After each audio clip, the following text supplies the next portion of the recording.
দক্ষিণ পশ্চিম বঙ্গোপসাগর ও তৎসংলগ্ন পশ্চিম মধ্য বঙ্গোপসাগর এলাকায় সৃষ্ট লঘুচাপটি ঘূর্ণিঝড়ের রূপ নিয়ে আগামী ২৬ মে বাংলাদেশ ও মিয়ানমার উপকূলে আঘাত হানতে পারে বলে জানিয়েছে বাংলাদেশের আবহাওয়া অফিস। আবহাওয়াবিদ ওমর ফারুক বলেন, বর্তমান প্রেডিকশন অনুযায়ী ঘূর্ণিঝড়টির গতিপথ বাংলাদেশ, মিয়ানমার বা ভারতের পশ্চিমবঙ্গ, ওড়িশা অঞ্চলের দিকেই। তবে এর গতিপথ ক্ষণে ক্ষণে পরিবর্তন হচ্ছে, প্রতিনিয়ত গতিপথ পরিবর্তন করছে। রাতে একটা গতিপথ থাকছে, আবার সকালে আরেকটা। তাই লঘুচাপ থেকে নিম্নচাপে পরিণত না হওয়া পর্যন্ত এমনই থাকবে, নির্দিষ্ট করে বলা যাবে না। তবে নিম্নচাপ ঘূর্ণিঝড়ে পরিণত হলে তখন গতিপথ স্থির হবে, সেই সময় স্পষ্টভাবে বলা যাবে এটা কোন এলাকায় বা স্থানে আঘাত হানতে পারে। তিনি বলেন, ২৩ বা ২৪ মের মধ্যে নিম্নচাপ তৈরি হতে পারে। ২৪ মে রাতে বা ২৫ মে সকালের দিকে ঘূর্ণিঝড়ের রূপ নিলে তখন এর নাম হবে রেমাল। এই নামটি ওমানের দেয়া, এটি একটি আরবি শব্দ। এই নামের অর্থ বালির কণা। একসময় ঝড়গুলোকে বিভিন্ন নম্বর দিয়ে শনাক্ত করা হতো, কিন্তু সেসব নম্বর সাধারণ মানুষের কাছে দুর্বোধ্য। ফলে সেগুলোর পূর্বাভাস দেয়া মানুষ বা নৌযানগুলোকে সতর্ক করাও কঠিন মনে হতো।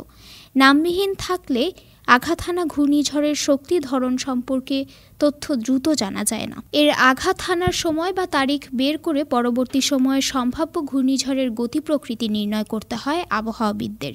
এটি বেশ সময় সাপেক্ষ। গত কয়েক শতাব্দী ধরে আটলান্টিক ঝড়ের নাম দেয়া হয়ে আসছে, যেটি দ্বিতীয় বিশ্বযুদ্ধ পর্যন্ত বলবৎ থাকে। এরপরে আবহাওয়াবিদরা মিলে মেয়েদের নামে ঝড়গুলোর নামকরণের সিদ্ধান্ত নেন। ১৯৫৩ সালে ইউএস ওয়েদার সার্ভিস আনুষ্ঠানিকভাবে QUXYZ ব্যতীত এ থেকে ডব্লিউ পর্যন্ত আদ্যক্ষরে মেয়েদের নামে ঝড়ের নামকরণের ব্যবস্থা গ্রহণ করে। এ নিয়ে ৬০ এবং ৭০-এর দশকে নারীদের প্রতিবাদের মুখে অবশেষে ১৯৭৮ সালে ছেলেদের নামেও ঝড়ের নামকরণের সিদ্ধান্ত নেওয়া হয়। বছরের প্রথম ঝড়ের নাম রাখা হতো এ আদ্যক্ষর দিয়ে, দ্বিতীয় ঝড়ের নাম রাখা হতো বি আদ্য অক্ষর দিয়ে। এভাবে চলতে থাকতো। আবার জোড় সালের বিজোড় ঝড়গুলোর নাম রাখা হতো ছেলেদের নামে, আর বিজোড় সালের বিজোড় ঝড়গুলোর নাম রাখা হতো মেয়েদের নামে।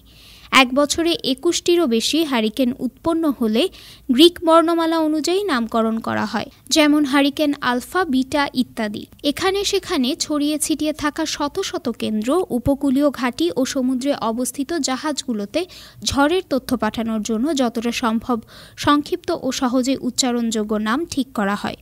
পুরনো জটিল পদ্ধতিতে অক্ষাংশ দ্রাঘিমাংশ দিয়ে নির্ণয়ের চাইতে এই প্রক্রিয়া অনেক বেশি সহজ এবং এতে ভুল কম হয়।